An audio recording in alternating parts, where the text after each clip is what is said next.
Amen. Let's give the Lord a clap of offering for the word of God. Minister Eric January, President CEO of Conduit Investments.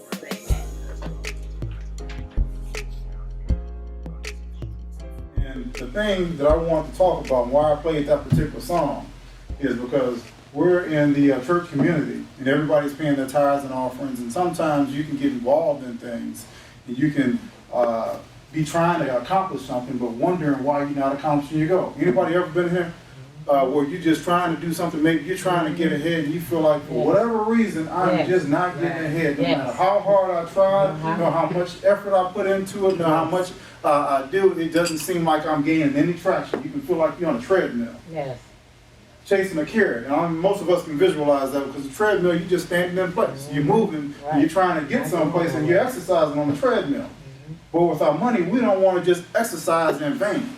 We want to actually pass some milestones, some road markers, just like we do in a car. We don't want to just have our wheels spun and think that, and be convinced that I'm getting ahead, but in reality, you're falling further and further behind. And you know it all. So, the title of my message today, which I'll give you in a second, but I know I played that song because everybody that I know wants to be blessed.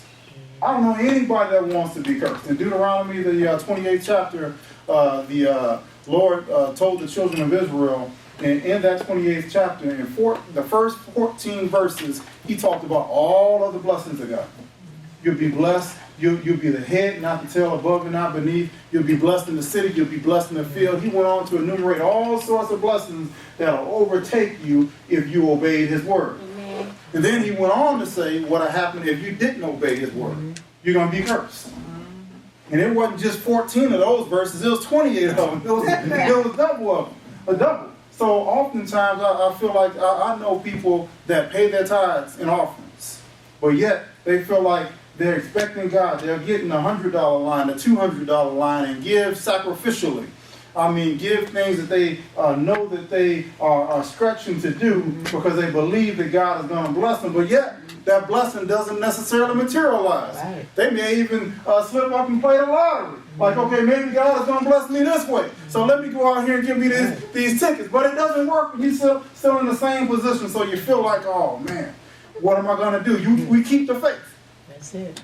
We'll continue to believe God. But yet, often, we won't resolve the issue that's preventing us from being blessed. What's preventing us from getting ahead? It's often a reason, but we can't pinpoint it. Sometimes you got to hire somebody that's an expert in that field and tell you that this is what you're doing. Right. So I'm going to pinpoint the one thing today that I know that many Christians are doing that's preventing them from being blessed. And I know you all want to hear it. Yeah, you got your pens out, take your pens, and if you don't have your pens out, just get the books, because the answer is in the books. So, but I want to go to the parable of the minas. And that's going to be the subject of the service today, the main text. And we may not read it all, but when Jesus was on earth, he spoke to people in parables. And he had about 20 different parables that he spoke to people about. And I have a whole message on parables. So I'll mention some of the parables today. And the main parable that we'll talk about today is the parable of the minas, because it's one of the main reasons that people are not getting ahead. And I'm also not going to be before you long, because I know time, we have a limited amount of time on this earth. We got to get the most out of it. Mm-hmm. And I don't believe in hogging anyone's time. But when Jesus spoke to people, he spoke to them in parables. And when he spoke to them in parables, that was basically taking things that they didn't understand and using something that they understood. It was an agrarian society, meaning they made their money by agriculture. They had vineyards, and they were sowing and reaping. So he spoke to them in terms that they could understand. And some of the parables that he spoke of was the parable of the talents. A talent was a large amount of gold. A talent today is about $500,000 worth of gold. And in the parable of the talents, that's Matthew the 25th chapter. And then the parable of the unjust judge in Luke the 18th chapter, starting at the 6th verse, that's about the woman that prayed and asked God for justice from her adversary. is the parable of the unjust judge. There's people today, particularly with the Black Lives Matter thing, that are often asking for justice from the judicial system, but feel like we're not going to get justice because of maybe the color of our skin, or maybe we don't have enough money to afford the right legal representation for different things. And then he also spoke about the parables of the workers in the vineyard, the parable of the unmerciful servant, the parable of the hidden treasure. It's a whole bunch of them. It's 20 of them. Where he took things that people didn't understand and used what they did know to explain it to them. Okay. But yet they still didn't understand a lot of these parables. But one thing about the parables that people often overlook is that 50%, over 50% of what Jesus spoke about concerned money. And when you look at a lot of the things today in the infomercials that are on TV, most of them are revolving around money because people still haven't figured out money. There are a few people that have. That's why 90% of the wealth is controlled by 20% of society. A few people have got it, but the majority haven't. So we're paying tithes and offerings, but yet we're still not getting ahead and being blessed. The head not to tail, above and not beneath, and more than conquerors. But when you look at the, say for instance, the Jewish faith, less than 1% of the population. But yet, they're probably own over 50% of all of the wealth. How can 1% do that? What have they mastered that the rest of the believers haven't mastered? And it's something that's so integral if we want to get ahead that we have got to master. We cannot play with it any longer. We cannot dance around the issue. We got to get right to it. So here's the title of the message. And this is, if you want to be blessed, you must invest.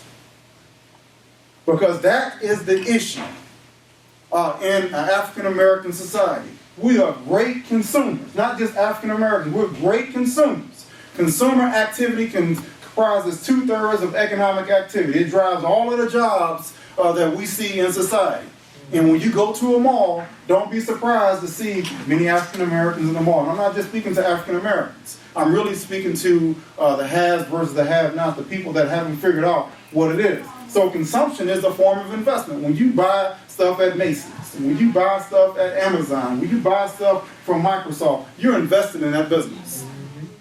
You're helping that business succeed. But you're not doing what's going to help you succeed. Right.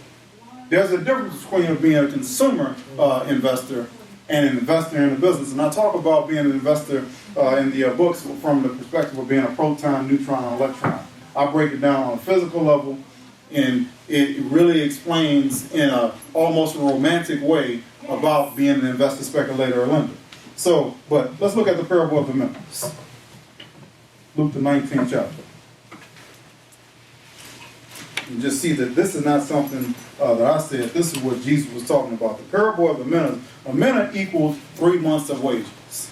How many in here have had 3 months of wages saved up at some point? Meaning, so if you earn $5,000 a month, that means if you have $15,000, that's a mina. If you earn $2,000 a month and you have $6,000, that's a mina. So we have different currencies today. In this time, they had minas. Today, we have dollars. In Britain, they have pounds. In the European economy, they have the euro. In China, they have the renminbi. And in certain parts of South America, they have South American dollars. In Canada, they have the Canadian dollar. Well, they had the mina. And a mina equaled 3 months of wages. And something that's very similar to a mina was a talent. A talent wasn't 3 months of wages. It was a whole over a year of money, because it's $500,000 in today's equivalent of money. That's a lot of money today. That was a lot of money then. If most of us had $500,000, we'd be doing cartwheels down the hall of this church. Down the hall of the Holiday Inn.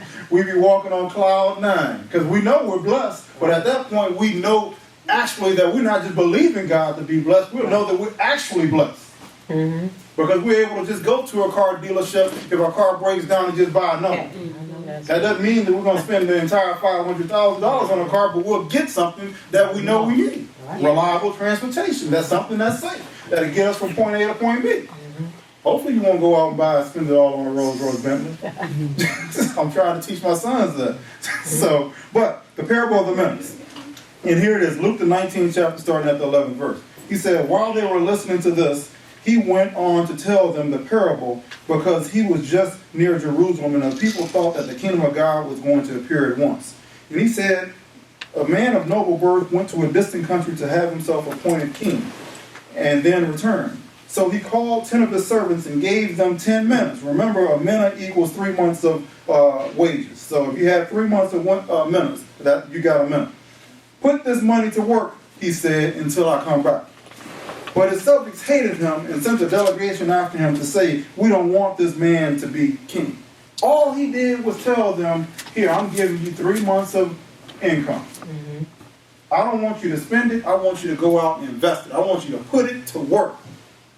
That's what he said in the parable of the talents. Put it to work. And then he was made king, however, regardless as to how the people disliked him, saying, no, we don't want to put our money to work. We just want to collect welfare. Oh, we don't want to put our money to work. We just want a pension. Oh, we don't want to put our money to work. We want somebody else to do it for us. We don't want to be responsible for ourselves. But he was made king anyway. And he returned home, and then he sent to his servants to whom he had given the money. And I'm reading out of the NIV. You know how each of the Bibles read a little differently. Had given the money in order to find out what they had gained with it. He was expecting them to gain something. And then the first one came and said, sir, here's your mina. It's earned 10 more. In other words, they got 1,000% return on investment. So if they started off with 1,000, they came back with $10,000, and you think they were smiling when they came back with $10,000? Oh, yeah. Oh, yes. If you had 100, you came back with 1,000. You had $1, you came back with $10. They had 1,000% return on investment. And look what the Lord said to him. Well done, good and faithful, or his master replied, because you have been trustworthy in a very small matter, take charge of 10 cities. All right. The other thing I was quoting about the parable of talents. I normally preach out of that one. And then the second one came and said, sir, your mina has earned 5 more. So in other words, he got a 500% return on investment. And look what the master answered and said, you take charge of 5 cities. You notice how he said, you take charge of 5 cities? The people that control the city of Chicago, the people that control Dallas, the people that control San Francisco, who are they? Are they the voters or are the people with the money? The people with the money. They try to keep money out of politics, but you can't keep money out of politics when people are in politics and they have money. Right. So then his master said, you take charge of 5 cities. Then the other servant came and said, sir, here is your mina. I have kept it laid away in a piece of cloth. I was afraid of you because you are a hard man. You take out what you did not put in and reap what you did not sow. His master replied, I will judge you by your own words, you wicked, you slothful, you lazy servant. I'm adding a few things. But it's the truth. And you knew, did you, that I am a hard man, taking what I did not put in and reaping what I did not sow? Why then didn't you put my money on deposit so that when I came back, I could have collected it with interest? Then he said to those standing by, take this mina away from him and give it to the one who has 10. And they said, sir, he's already rich. He don't need the money, we need the money. How often do we hear that all the time? When you talk about people that are really rich, I mean the uber rich, the multi-billionaires, not just millionaires, but the billionaires. Got more zeros behind their names than half the population in the United States. And people often say, oh, they're rich, they don't need the money. But they did something to get it. Because, and this is what Jesus was talking about. Then he said to those standing by, take it away from him and give it to the one who already has. And sir, he already has 10. He replied, I tell you the truth. Everyone who has, more will be given to him. But for the one who has nothing, even what they have will be taken from them. Wow. That is so deep. Wow. People often talk about, was Jesus the Son of God, and was he a prophet and all of this? I know that he was the Son of God. I believe most of us in here know that he was the Son of God. But what we also have to know is that everything that he said was absolutely correct. Everything that he said was absolutely timely today, just as it was yesterday.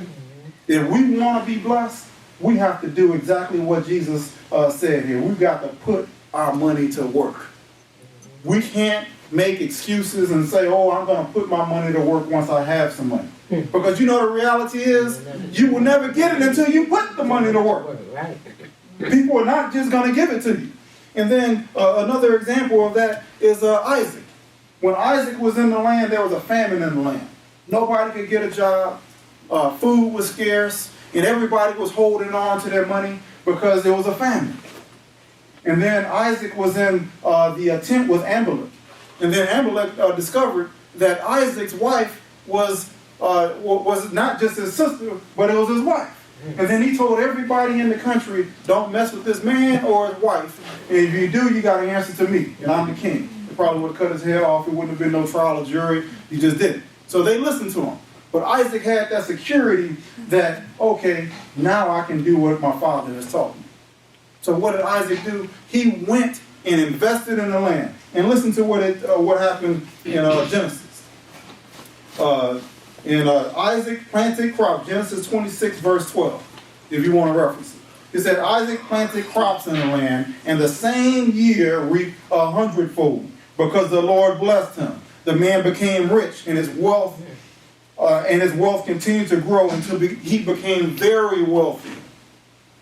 So he already had some money, but he was sitting on it because he didn't know that he could really invest. He didn't have that security of knowing that if I put my money to work, people just won't steal it from me. So, but he did.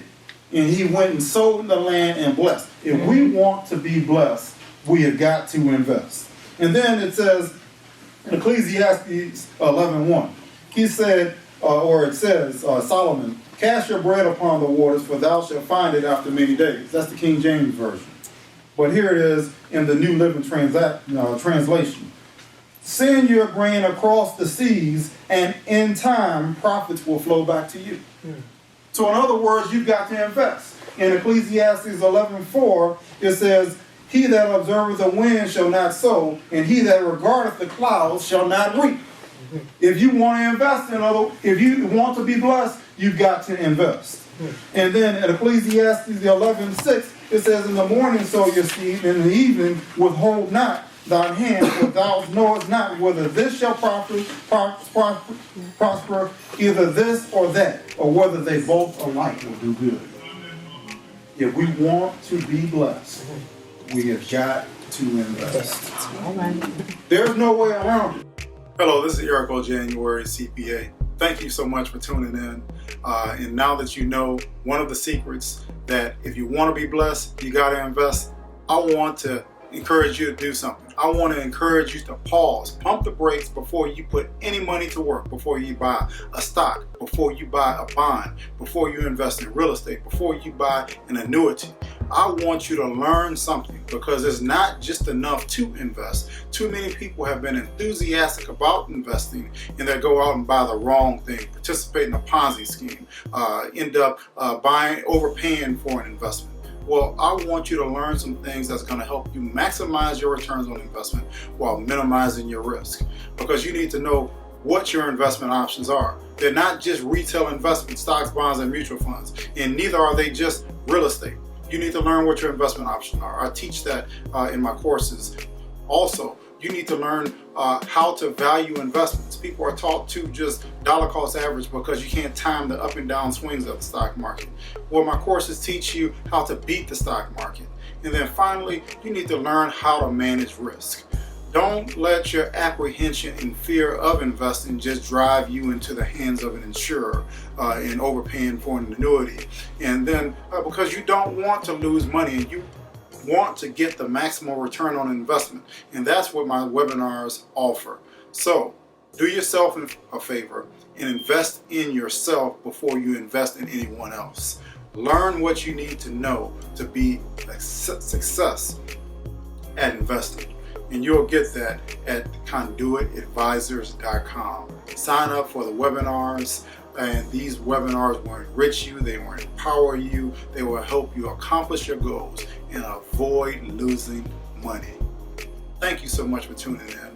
And if you like what I've shared through this message and through these videos, please share it with your friends and family on social media. Thank you.